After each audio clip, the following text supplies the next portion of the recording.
was Saturday night. I turned the TV on just to see what was going on.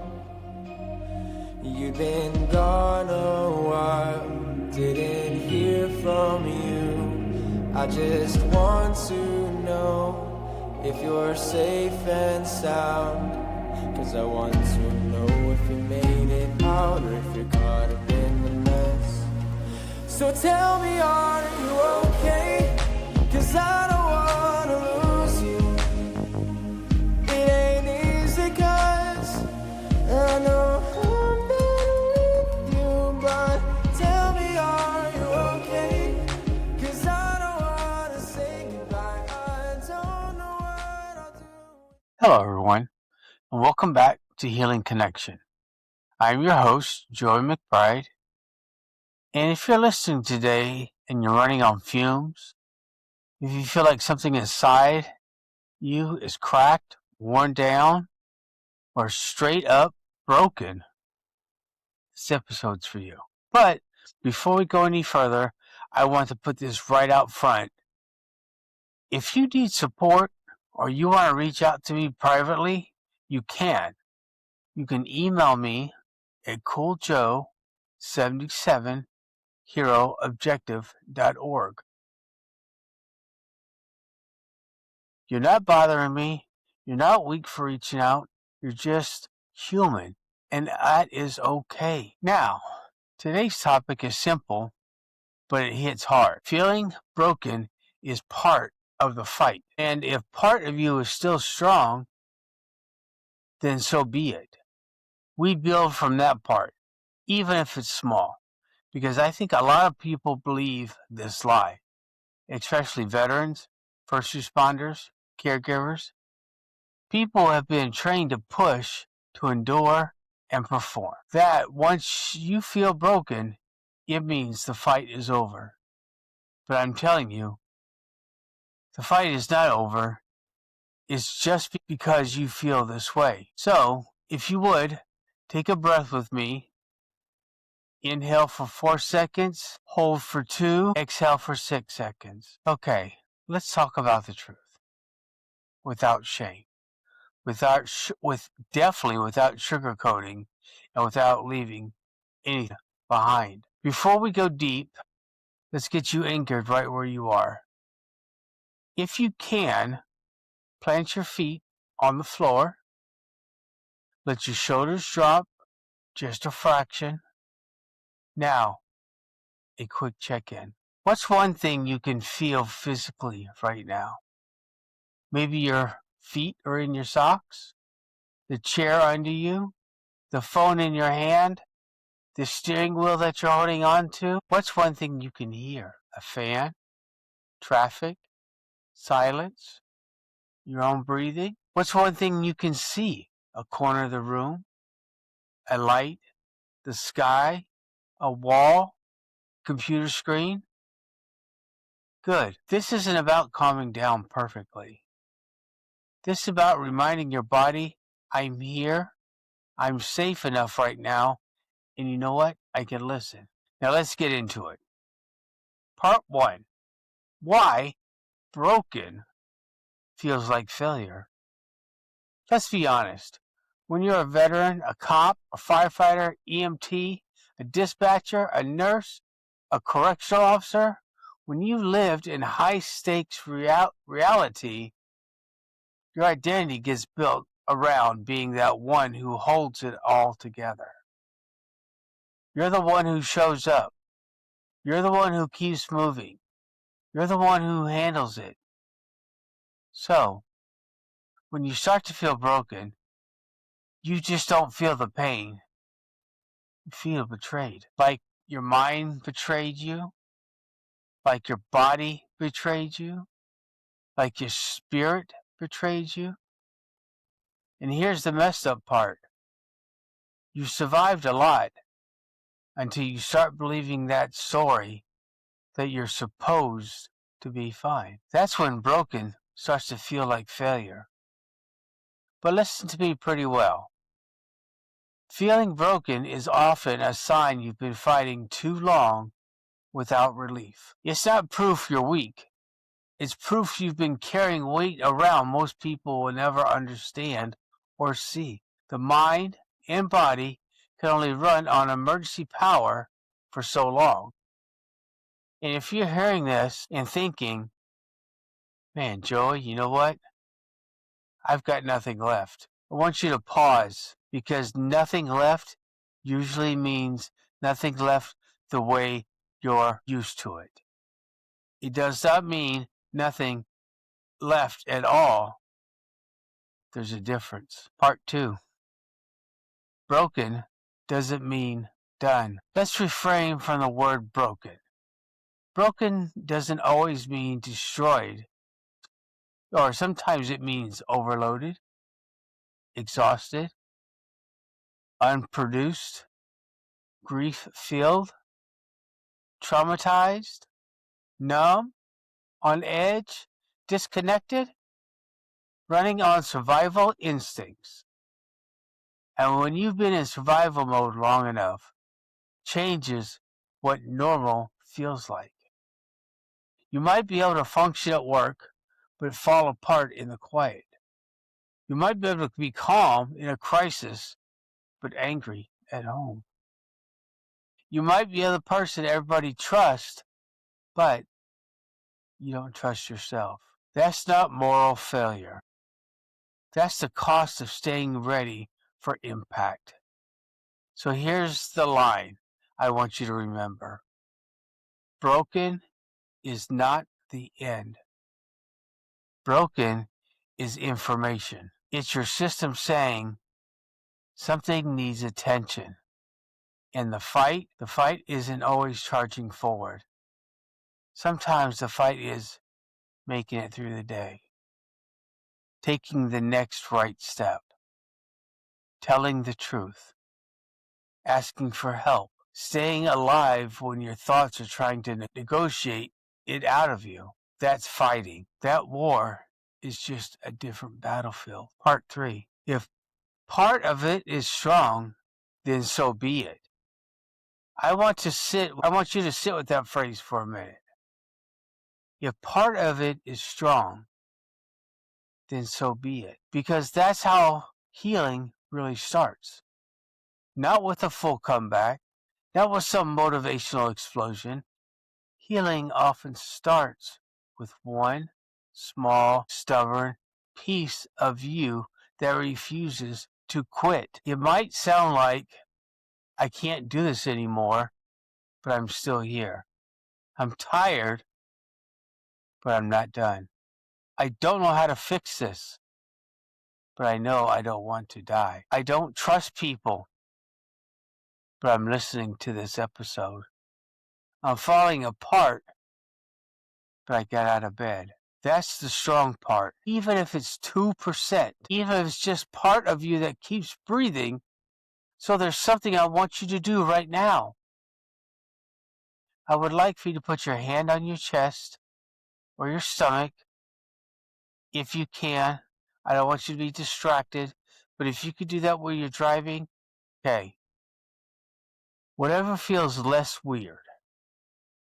Then I want you to say this quietly or just in your head. The strong part of me counts. Say it again. The strong part of me counts. Because you know what? It really does. And if all you can do today is to protect that one small part, then that's the mission.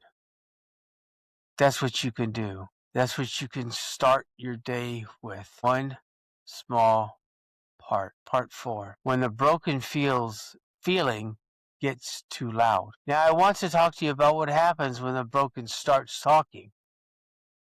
Broken has a voice.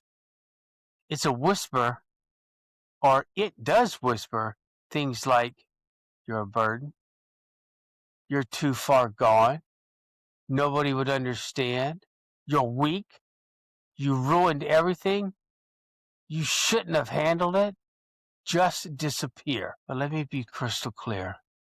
That voice is not truth. That voice is pain trying to sound like logic. Pain is persuasive. Trauma is persuasive. Depression is persuasive. It builds a case. It cherry picks evidence from your worst moments, your worst days, your worst memories, and ignores everything else. So, here's a tool when that voice gets too loud. What I want you to do is name it. Don't debate it. Say things like, the trauma's talking, that's depression talking, that's the injury talking, that's the nervous system talking. Because when you stop debating and start naming, you regain a little bit of control. Next, I want you to do one of these 90-second anchors. Anchor A, cold water. Run cold water over your hands for 30 to 60 seconds. Anchor B, box breathing. We do this quite often in here. Inhale for 4, hold for 4, exhale for 4, repeat for 4. Now I want you to repeat this about 4 times. Anchor C, 5, 4, 3, 2, 1. If you've never heard this, I have done this quite often. This is one I pick out a lot for a lot of us. I do this myself. And it's best if you practice this when something is not going on, or if something starts to go on or starts to increase. Try this before things get out of hand. Name 5 things you see, 4 things you feel, 3 things you hear, 2 things you smell, 1 thing you taste. These are not magic, but they interrupt the spiral long enough for you to choose your next step. Part 5. What the fight really is. Let's redefine the fight. A lot of us were trained to believe that the fight is out there, against a threat, against an enemy, against a problem to solve.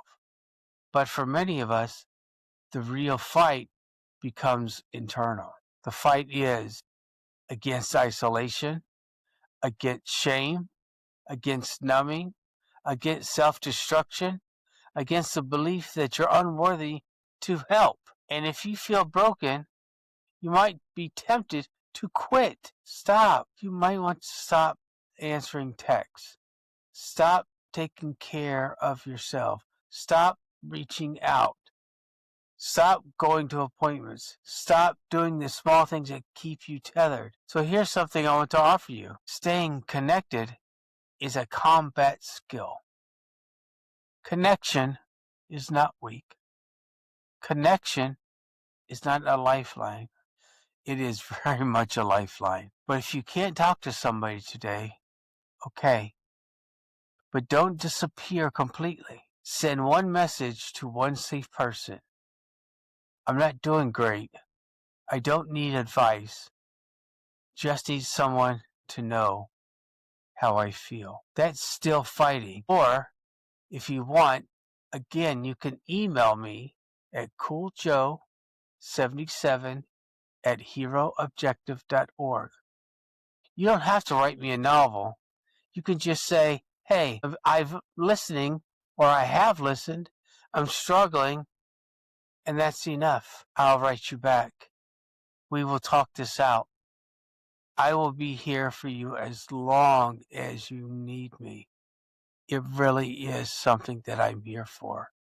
I want you guys to know we are a family, and family takes care of one another. These emails that you send me on this episode will not be shared unless you really truly want them.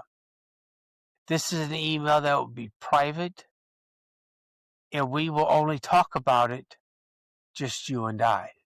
We will fix what needs to be fixed, or help try to fix what we can. Part 6. A short story style reflection. Let me paint a picture. There's a moment, maybe you lived it, where you're still sitting somewhere ordinary. a truck, a kitchen table, a shower, quiet room, and the world looks normal to you. But inside you, it feels like the walls are closing in, like you're carrying something nobody else can see. And you start thinking, I should be past this. I'm tired of fighting. I don't want to be like this. And you might even feel ashamed that you're struggling because other people have it worse. But guess what? Pain is not a contest, and healing doesn't require permission. So at that moment, when broken shows up, here's the question I want you to ask yourself. What do I need in the next 10 minutes? Not the next 10 years, not the next month, just the next 10 minutes. Maybe it's a drink of water. Maybe it's food. Maybe it's sitting on the porch. Maybe it's texting someone. Maybe it's stepping outside and feeling the cold air. Maybe it's calling for help. 10 minutes. After that, what do I need in the next hour? That's how you win this. It's not by becoming invincible. It's saying it one step at a time. By saying it one step at a time, you can do it. I have confidence and I have faith in you. Part 7. Practical broken plan. I'm going to give you a simple plan for the days you feel broken. Not perfect, not pretty, just effective. 1. Reduce the noise. Reduce the mission. Today is not a fix my life day. Today is a keep me alive and able day. Number 2. Perform the fundamental task with diligence and attention to detail. Water, food, shower, even if it's a short one. One small task. Take out the trash. Make the bed. Clean one surface. Number 3. One connection point. A call, a text, a meeting, an email, even if it's brief. Number 4. One grounding tool. Breathing, cold water, walking, stretching, music. Remove one risk. If you're in a dangerous headspace, create distance from anything you could use to harm yourself. Get someone with you. Get to a safe place. That's not weakness. It's called leadership. So as we start wrapping this up, if you see nothing else from today, take this. Feeling broken is part of the fight. And the fight is not over just because you feel this way. If there's still strength left within you, accept it as it is. We build from just that small part. Where you left off is where we will begin. And once again, if you need to reach out, you can email me at cooljoe70@heroobjective.org. If you feel you're in immediate danger, or if you feel like you might harm yourself, please text or call 988 immediately. Somebody will pick up. It will not be 4 or 5 rings. Somebody will pick up. It's free. It is confidential. And trust me, it works. I would not give or tell you something that I don't know about if I haven't tried it myself. But yes, veterans can press 1. Everyone else, just hang on the line. Somebody, I promise, will be right with you. If you're having a problem with that, email me and I'll see what I can do to fix that. I will call them myself if I have to. Just because I don't want someone in my family to suffer. I don't want someone in my family to give up because somebody didn't answer a flippin' line. know I will be there. I would like to be your other safe person that you can reach out to in case you can't get a hold of somebody. I want to be that one for you. But please remember the grounding tools, a call, connecting point. Let's reduce the mission by not fixing my life in one day, by remembering it's not perfect, it's not pretty, just effective. So I also want you to remember this, and this is true all the time. I will always have your six. Always. And until we meet, please take care of yourself. Reach out to someone. Reach out to me. Let somebody know you need a little bit of help. It's okay. You're not broken. I personally do it. I have somebody besides my spouse that I can call. Actually, I have a couple, but even if I don't talk about everything, it doesn't matter. They're still there listening to me. Take care, guys. I'll see you next time. Peace out. 'Cause I